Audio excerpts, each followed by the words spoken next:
صل على سيدنا محمد. قولوا صلاة تحسن بها الأخلاق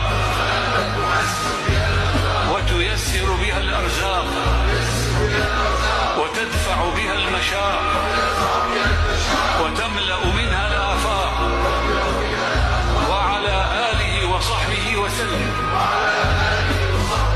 صلاة دائمة من يوم خلقت الدنيا إلى يوم التلاق، واسترنا بين يديك يا عزيز يا خلاق. هذه تقرأ في كل يوم 7 مرات، في أي وقت، صباحا ظهرا مساء 7 مرات، وليلة الجمعة مثل اليوم يعني